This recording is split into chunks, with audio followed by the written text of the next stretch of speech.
먼저 하나님의 말씀 마태복음 22장 35절부터 좀 보겠습니다. 그 중에 한 율법사가 예수를 시험하여 묻되 선생님이여 율법 중에 어느 계명이 크니까?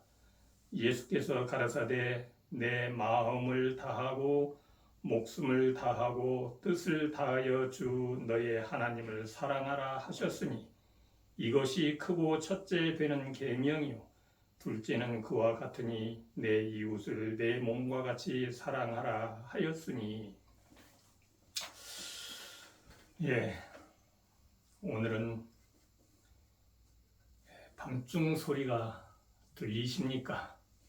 이런 제목으로 말씀을 좀 나누려고 합니다.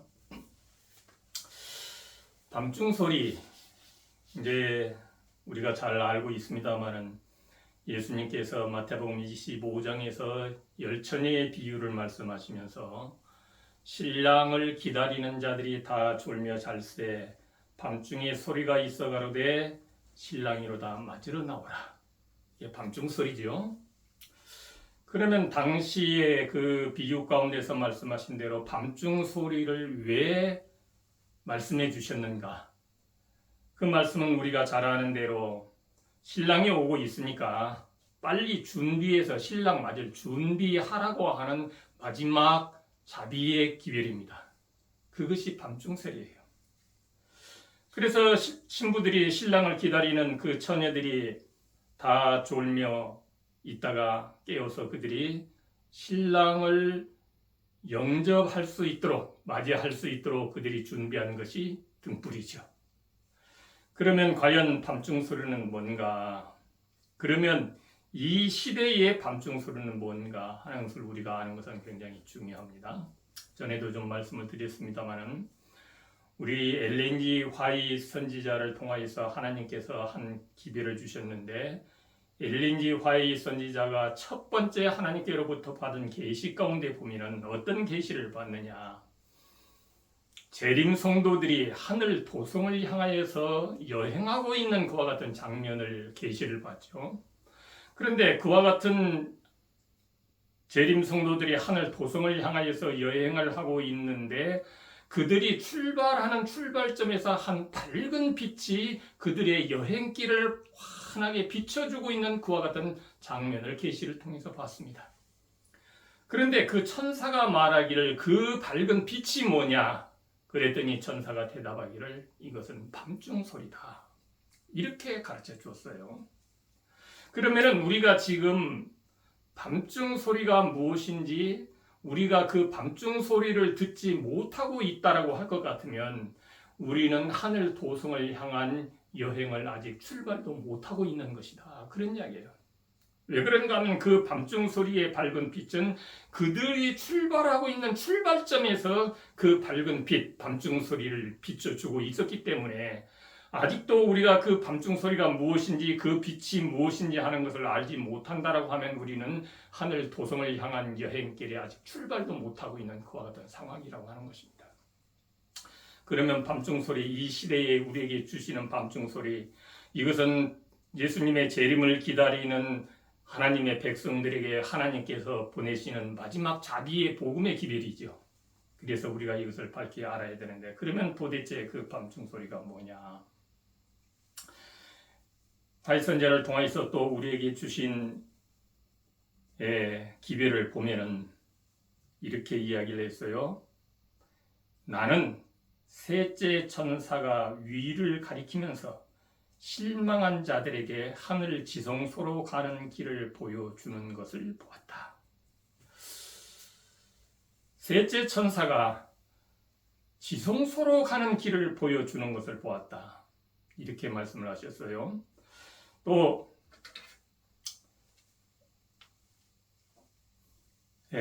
초기민지 259쪽, 260쪽에 있는 말씀을 보면 이런 말씀이 또 있습니다.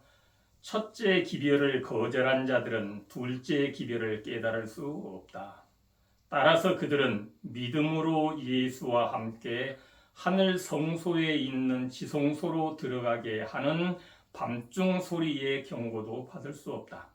그리고 이전의 두 기별을 거절함으로 그들은 이해력이 둔하여져서 지성소로 가는 길을 보여주는 셋째 천사의 기별 속에 있는 빛을 깨달을 수 없게 된다. 지성소로 가는 길하고 하늘 도성을 향하여 가는 길하고 같은 길일까요? 다른 길일까요? 하늘 도성은 왜 그곳이 도성인가 하면은 하나님의 보좌가 있는 곳, 다시 말하면 왕이 살고 있는 곳, 그곳이 하늘 도성이죠. 그러면은 하나님께서 하늘에 어디에 계세요? 하늘의 지성소입니다. 지금 예수님께서 하늘 지성소에 계셨고 초기 명지 가운데에서 엘렌 G 화이트이 계시 가운데 보기를 하나님의 지성소에 하나님의 법궤가 있고 아주 밝은 빛이 그곳에서 빛나고 있었는데 그곳이 하나님의 보좌처럼 보였다라고 하는 기록을 2번이나 하고 있죠. 그래서 하늘 도성을 향하여서 여행하고 있는 그와 같은 백성들 출발점에서 한 밝은 빛이 비추고 있었는데 그것이 밤중 소리다 이렇게 말했는데 초기 문지 254쪽과 259쪽, 260쪽에서는 그것이 셋째 천사의 기별이다 이렇게 말하고 있어요. 그러니까 밤중 소리가 뭐냐? 셋째 천사의 기별이다. 그러면 우리가 잘 아는 대로 지성소는 어떤 사람만 갈 수 있죠? 지성소. 구약시대에 이 땅에 성소가 있었고 지성소에는 1년에 한 번 대제사장이 지성소에 들어갔는데 죄가 없는 거룩한 자만이 지성소로 들어갈 수 있었습니다. 자기의 죄가 있는 사람은 결코 지성소에 들어갈 수 없었죠. 그러니까 셋째 천사의 기별은 지성소로 가는 길을 보여주는 하나님의 밝은 빛이다 이렇게 설명을 했었는데 지성소로 가는 길을 보여주는 밝은 빛이다. 그 말은 어떻게 하면 지성소로 갈 수 있느냐? 우리는 거룩하게 되어야 지성소로 갈 수 있다. 그러면 지성소로 가는 길을 보여주는 빛이라고 하는 이야기는 다른 말로 말하면 우리가 어떻게 하면 거룩하게 될 수 있는가 하는 것을 보여주는 빛이 곧 셋째 천사의 기별이다. 그런 이야기예요. 우리가 어떻게 하면 거룩하게 될 수 있느냐, 어떻게 하면 죄 없이 거룩한 자가 될 수 있느냐 하는 것을 보여주는 것이 셋째 천사의 기별이다. 이렇게 우리에게 설명을 하고 있는 겁니다. 그래서 이 셋째 천사의 기별은 우리에게 아주 중요한데 교회증언 5권 220쪽에는 이런 말씀이 기록되어 있어요. 회개한 사람의 모든 힘과 정욕은 그리스도의 지배를 받게 된다. 그분의 영은 새롭게 하는 능력이므로 그것을 받아들이는 모든 사람을 하나님의 형상으로 바꾸어 준다. 이 경험은 진리를 믿노라고 고백하는 소수의 사람들만이 이해하고 있다는 말을 하게 되어 나는 슬퍼진다. 이런 말씀을 하셨어요. 우리는 하나님의 심판대 앞에 서야죠. 그런데 이제 그 하나님의 심판대 앞에 선다라고 하는 것을 잘못 이해하고 있는 그와 같은 분들이 많이 계시는데 우리가 보통 그 성화 가운데에서 그 그림 가운데에서 이렇게 하나님께서 계명을 펼쳐놓고 심판장이신 하나님이 계시고 뭐 피고인 우리 사람이 서 있고 이런 그림을 우리가 많이 봐왔죠. 그러다가 보니까 우리가 어느 순간에 한 개인이 그와 같은 재판장 앞에 서는 그와 같은 것이 하나님의 심판인 것으로 그렇게 오해를 하고 있는 분들이 계시는데 1844년 이후로 지금은 조사심판의 기간이라고 하는 걸 잘 알고 계시죠. 그러면 우리는 지금 어떤 상황 가운데 살고 있는가 하면 날마다 하나님의 조사심판대 앞에 서는 삶을 날마다 살아가고 있는 시대가 지금 현 시대인 거예요. 날마다 우리는 하나님의 심판대 앞에 서 있다고요. 그래서 조사하는 그와 같은 천사가 우리가 어떠한 삶을 살아가고 있는가 하는 것들을 날마다 기록책에 기록을 해나가고 있는데 그렇게 기록된 기록책의 기록을 따라서 결국은 판결을 받게 되는데 언제까지냐? 예수님께서 하늘 지성소에 계시면서 요한계시록 22장 11절에 말씀하신 대로 불의를 하는 자는 그대로 불의를 하고 더러운 자는 더럽고 의로운 자는 그대로 의를 행하게 하라고 하는 선언을 하는 그 순간에 우리의 기록책에 조사심판의 기록책에 어떻게 기록되어 있느냐 하는 것에 따라서 우리가 영멸을 받기도 하고 영원한 상급을 받기도 하는 그와 같은 판결이 내려지는 것이다 이 말이에요. 우리가 어느 그냥 개인적으로 하나님이 계시고 거기에 우리가 서서 개인적으로 다 판결을 받는 그와 같은 판결을 이야기하는 것은 결코 아니죠. 그러면은 우리에게 있어서 중요한 것은 우리가 그러면은 하나님의 심판대 앞에 서는 삶, 조사 심판의 기간에 우리가 살고 있는데 심판의 기준은 하나님의 십계명이다. 우리가 지난번에도 배웠고 잘 알고 계시죠.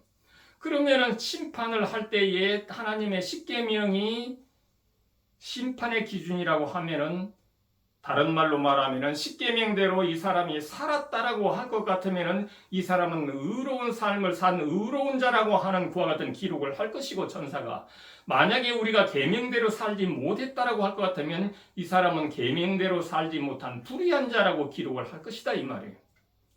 그러면은 이러한 상황에서 우리에게 복음은 뭐냐?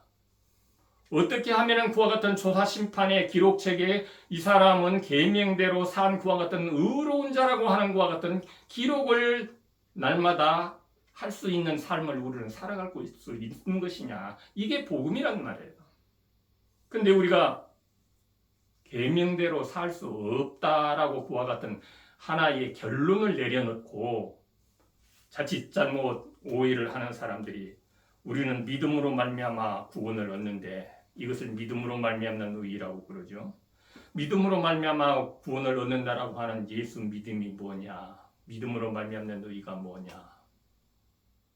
우리는 계명대로 살 수 없는데 예수님께서 이 땅에 계시면서 계명대로 사셨기 때문에 예수 믿는 사람들은 예수께서 계명대로 사신 것이 내가 산 것으로 간주해 준다. 이것이 믿음으로 말미암는 의다. 이런 조금 잘못된 그와 같은 믿음으로 말미암는 의를 오해하고 계시는 분들이 많이 계시는 것 같아서 잠깐 설명을 오늘 드리려고 그럽니다. 지난번에도 말씀을 조금 드렸습니다만은 우리가 잘 아는 대로 가룟법문 기별 1권 372쪽에서는 셋째 천사의 기별은 참된 믿음으로 말미암는 의이다. 이렇게 기록을 했죠. 여기에서 말하는 참된 믿음으로 말미암는 의는 칭의를 이야기합니다. 칭의. 그래서 셋째 천사의 기별은 칭의의 기별이다. 그렇게 설명을 하고 있어요. 그러면은 내가 계명대로 살아야 이 사람은 계명대로 살았다라고 기록을 하는 것이지 나는 계명대로 살지 않았는데 예수 믿는 사람은 예수님이 사신 것이 내가 산 것으로 기록을 해준다. 이건 한마디로 말하면 좀 무식한 표현으로 예수 믿는 사람들은 하나님께서 눈 감아준다. 그런 이야기밖에 안 되는 거예요. 내가 계명대로 살아야 계명대로 살았다라고 천사는 기록을 할 것이고 계명대로 살지 못했으면 계명대로 살지 못했다라고 정직하게 기록을 하는 것이지 예수 믿는 사람은 계명대로 살지 못했어도 계명대로 살았다라고 예수가 그렇게 산 것이 내가 산 것으로 간주해 준다라고 하는 것은 조금 나쁘게 표현하면 오류입니다. 그러한 말씀을 여러분께서 오늘 밝히 좀 깨달아 알았으면 좋겠어요. 그러면 과연 우리는 어떻게 하면 거룩하게 될 수 있느냐? 셋째 천사의 기별이 믿음으로 말미암는 의의 기별이라고 그랬는데 어떻게 하면 우리가 믿음으로 말미암아 의롭게 될 수 있느냐? 다시 말하면 어떻게 하면 우리가 지성소로 갈 수 있느냐? 하나님의 보좌 앞으로 나아갈 수가 있느냐? 의롭게 될 수 있느냐? 이것을 가르쳐 주는 것이 셋째 천사의 기별이고 이것이 밤중설이다. 하나님께서 하나님의 재림을 기다리는 하나님의 백성들에게 이 시대의 마지막으로 보내시는 하나님의 자비의 기별이 셋째 천사의 기별이다 그 말이에요. 곧 밤중설이다 그 말이에요.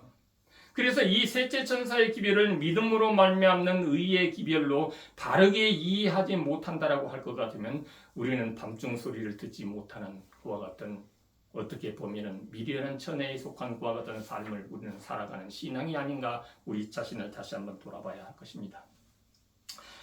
예언의 신에 있는 말씀을 보면은 이렇게 설명을 하고 있어요. 아까 교회 증언 5권 220쪽에 있는 말씀을 읽어봤습니다만은 화이 선지자가 이 말씀을 기록하면서 그러나 이 진리를 깨닫고 이해하는 사람이 소수밖에 되지 않는다라고 하는 말을 할 수밖에 없어 나는 슬퍼진다. 참 안타까운 그와 같은 이야기죠. 가래뽑은 기별 3권 172쪽에서는 이렇게 말합니다. 셋째 전사의 기별은 하나님의 계명과 예수 그리스도의 믿음을 선포하는 것이다. 그렇죠? 셋째 전사의 기별 계시록 14장 12절을 이야기해요. 성도들의 인내가 여기 있나니 저희는 하나님의 계명과 예수 믿음을 지키는 자니라. 이 말씀을 이야기하고 있는 거예요. 하나님의 계명은 선포되어 왔으나 예수 그리스도의 믿음은 같은 중요성을 가진 것으로 제7일 안식일 예수 재림교 교인들에 의하여 선포되어 오지 못했다. 조금 띄어서요. 예수 믿음에 대해서는 이야기가 되었으나 이해되지는 못했다. 참 의미심장한 이야기입니다. 예수 믿음에 대해서는 이야기가 되었으나 이해되지는 못했다는 거예요. 셋째 천사의 기별에 속한 그 무엇이 예수 믿음을 구성하는가? 예수는 우리의 죄를 용서하는 구주가 되기 위하여 우리의 죄를 지는 자가 되었다. 그는 우리가 받아야 할 취급을 받았다. 그는 이 세상에 와서 우리가 그분의 의를 취할 수 있도록 우리의 죄를 취하였다. 우리를 충분히 완전히 전체적으로 구원할 수 있는 그리스도 능력에 대한 믿음이 예수 믿음이다. 다른 말로 말하면 우리가 하나님의 계명을 지키는 삶을 살아가는 사람들이 성도인데 우리가 어떻게 하면 하나님의 계명을 지키며 살아갈 수 있느냐? 그것은 우리의 품성이 하나님의 품성으로 변화될 때에만이 하나님의 계명의 품성으로 변화될 때에만이 우리는 하나님의 계명을 지킬 수 있는 것이죠.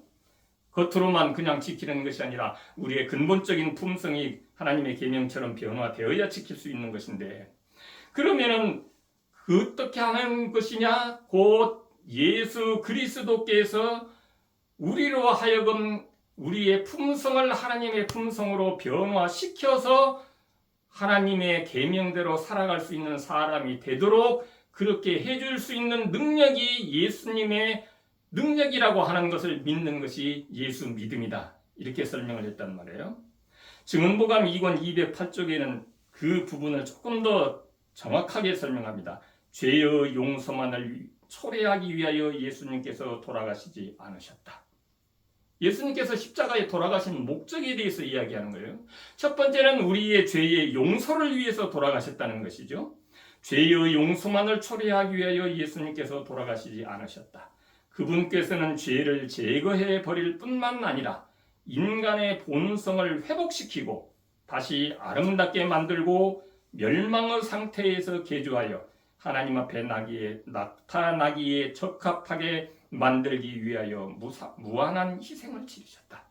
그러니까 우리의 죄를 용서할 뿐만 아니라 우리의 품성을 완전히 개조하여 변화시켜 우리의 본성을 회복시켜서 하나님 앞에 나타나게 적합하게 만들기 위하여 죽으셨다라고 하는, 그래서 그분의 능력이 우리에게 옷 입혀짐으로 말미암아 우리가 하나님의 계명대로 살아가는 그와 같은 사람이 될 수 있도록 만들기 위해 죽으셨음을 믿는다라고 하면은 예수님의 그와 같은 칭의를 통하여 우리는 거룩한 사람이 될 수 있다.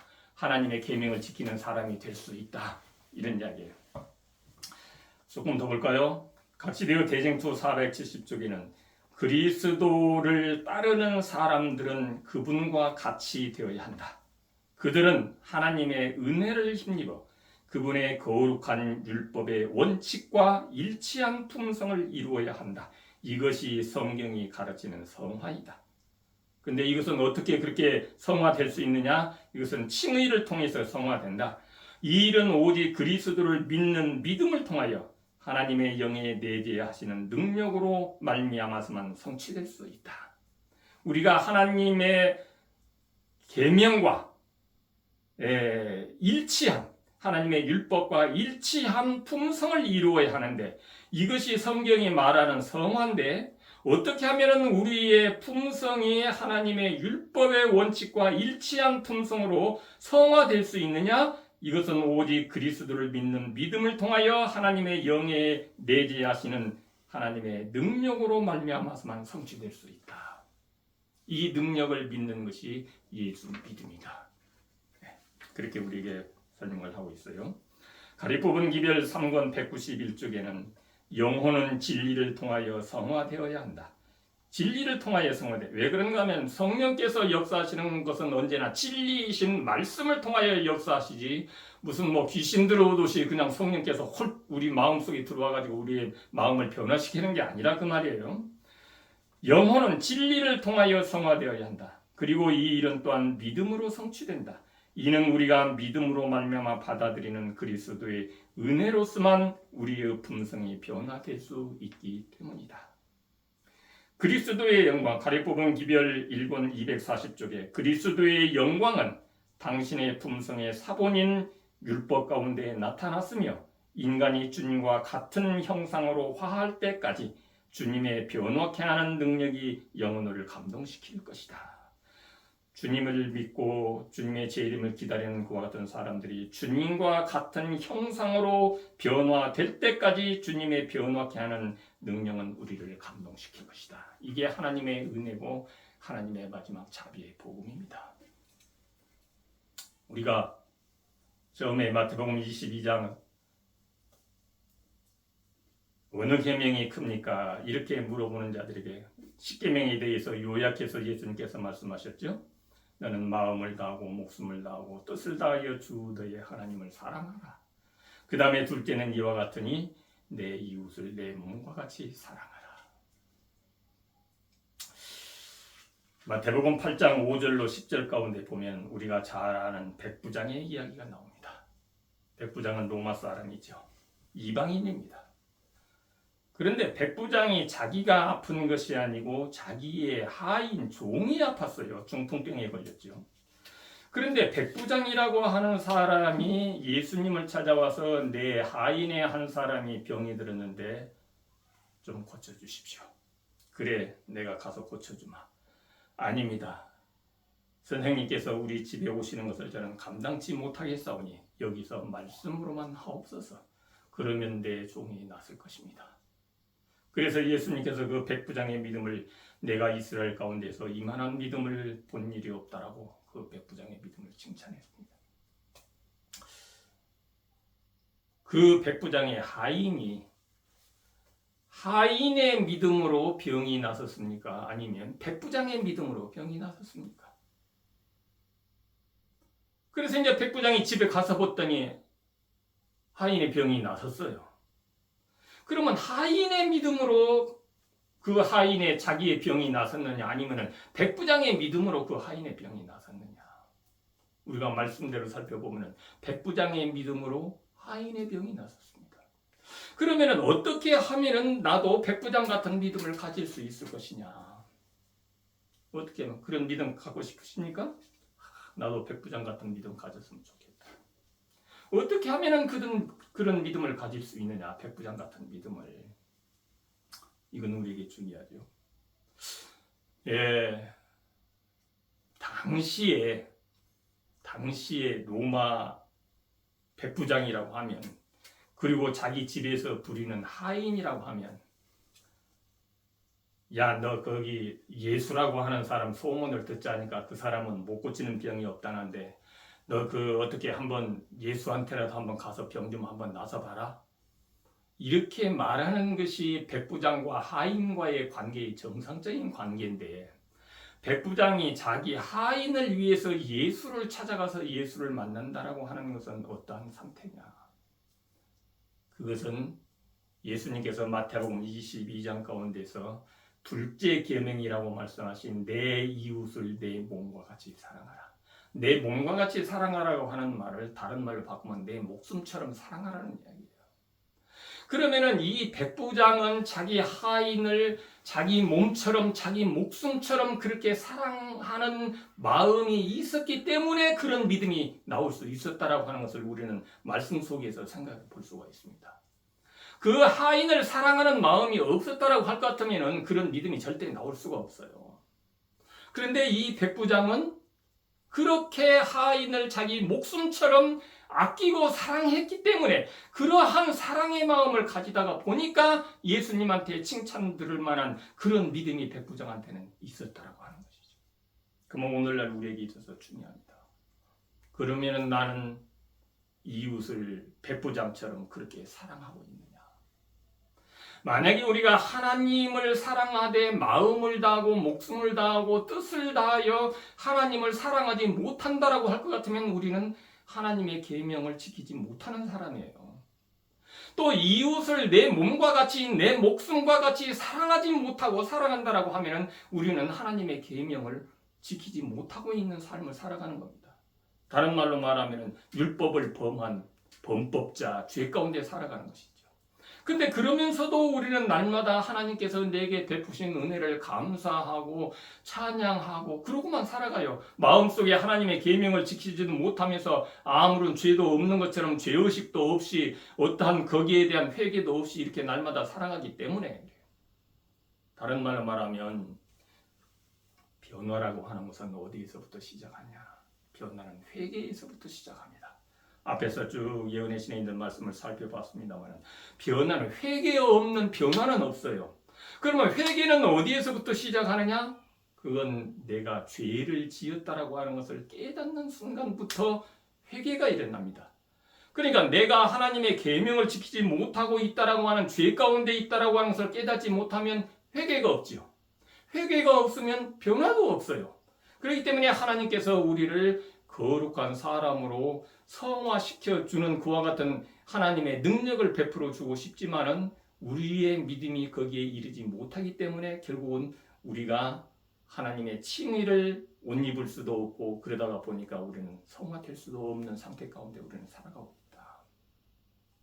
그래서 우리에게 있어서 중요한 것은 과연 나는 그런 하나님을 목숨을 다해 사랑하고 내 이웃을 목숨을 다해 사랑하느냐? 이웃이라고 하면은 참 우스운 이야기로 그러면 도대체 내 이웃이 누구입니까? 이렇게 질문한 사람의 이야기를 듣고 예수님께서 강도 만난 사람의 이야기를 설명해 주셨죠. 가장 가까운 이웃은 누굽니까? 나한테. 내가 아닌 가장 가까운 이웃은 남편이고 아내고 형제예요. 가장 가까운 사람은. 그러면 과연 나는 내 아내를 내 목숨처럼 사랑하느냐? 나는 내 남편을 내 목숨처럼 사랑하느냐? 아니면 나는 내 자녀를 내 목숨처럼 사랑하느냐? 아니면 나는 내 형제를 내 목숨처럼 사랑하느냐? 그렇게 사랑하지 못한다라고 하면 나는 나를 가장 사랑한다라고 할 것 같으면 우리는 하나님의 계명을 지키는 사람이 아니에요. 우리는 하나님의 율법을 지키는 사람이 아닙니다. 그래서 우리의 마음속에 그런 하나님의 깊은 사랑이 우리의 마음속에 있기 위해서는 먼저 우리 자신이 죄를 깨닫는 게 필요하다. 죄를 깨닫는 게 필요하다. 죄를 깨닫게 되면 하나님께서 우리의 마음속에 회개하는 그와 같은 심령을 하나님께서 주실 것이고 그와 같이 회개하는 자에게 예수님께서 우리의 죄의 용서를 위해서 죽으셨고 우리의 변화의 능력을 더해주기 위해서 예수님께서 십자가에 죽으셨음을 우리는 믿는다라고 할 것 같으면 예수님께서 우리를 용서하시고 우리를 변화시켜서 하나님의 형상으로 우리의 품상이 변화되도록 당신의 능력을 우리에게 베풀어 주실 것이다. 이것을 믿는 것이 예수 믿음이요 믿음으로 말미암는 의의 기별입니다. 그래서 우리는 거룩하게 되는 거예요. 우리의 능력으로는 될 수 없는 것을 하나님의 능력으로 해주시는 것이 하나님의 은혜요 하나님의 자비죠. 그래서 아무쪼록 우리 사랑하는 성도들 우리 모두의 마음속에 참으로 이 시대에 우리는 날마다 밤중 소리를 들으며 살아가야 합니다. 밤중 소리. 그것은 신랑이로다 맞으러 나오라. 마지막이에요. 그래서 대징토 가운데 보면은 셋째 천사의 기별은 이 땅의 백성들에게 보내어지는 하나님의 마지막 자비의 기별이다. 그렇게 설명하고 있습니다. 대징토 가운데에서. 더 이상의 자비의 기별은 없어요. 그래서 셋째 천사의 기별은 우리가 어떻게 하면은 하나님의 품성으로 변화될 수 있느냐, 우리가 어떻게 하면은 지성소에 나아갈 수 있느냐 하는 지성소에 나아가는 길을 보여주는 것이 셋째 천사의 기별이요, 이것은 밤중 소리라고 우리에게 설명을 하고 있기 때문에 우리는 날마다 밤중 소리를 들으며 깨어서 우리가 하나님의 보좌가 있는 하늘 도성, 그 지성소를 향하여 나아가는 삶을 날마다 살아감으로 말미암아서, 이것이 이 시대의 일요일 법령이 곧 내릴 것 같고 세상에 어떤 일이 막 일어날 것 같지만은, 우리 하나님의 재림을 기다리는 하나님의 백성들이 이 기별을 깨닫고 믿음으로 말미암는 의를 통하여 하나님의 인맞은 자의 수가 채워질 때에 비로소 셋째 천사의 기별도 맞춰지게 되고, 그 다음에 이 땅에는 계시록 7장 1절에서 말씀하신 것처럼 하나님께서 이제는 바람 놓아라. 그러면 이 땅에는 전쟁과 재난과 일요일 법령이 이 땅에는 내리게 되고 예수님의 재림은 곧 가까이 이르게 되는 것입니다. 우리에게 있어서 중요한 것은 어떻게 하면은 일요일 법령이 내릴 때에 내가 어떻게 준비할 것이냐, 무슨 불안해하고 초조하고 무슨 야곱의 환란이 닥칠 때 어떻게 할 것이냐, 이것이 중요한 것이 아니라 지금 우리는 어떠한 상황이 오고 예수님의 재림이 언제 오신다고 할지라도 나는 예수님의 재림을 기쁨으로 영접할 수 있는 준비가 무엇이냐? 그거는 일요일 법령 준비하는 게 아니에요. 과연 내 품성이 예수님의 품성으로 변화되어 가느냐? 나의 마음속에는 목숨을 다하여 하나님을 사랑하고 이웃을 내 몸과 같이, 내 목숨과 같이 사랑하는 그와 같은 마음이 내 마음속에 있느냐 하는 것을 날마다 점검하면서, 그렇게 되기 위해서는 하나님 앞에 나 자신이 죄인인 것을 깨닫고 하나님 앞에 나아감으로 말미암아서 하나님의 능력을 통하여 우리를 그렇게 변화시켜 주신다라고 하는 것을 믿는 믿음을 통하여 우리는 변화될 수 있다라고 하는 것이 하나님의 약속이기 때문에 그 약속을 붙잡고 날마다 기쁨으로 하늘을 향하여서 여행하시는 사랑하는 성도들 되시기를 간절히 바랍니다.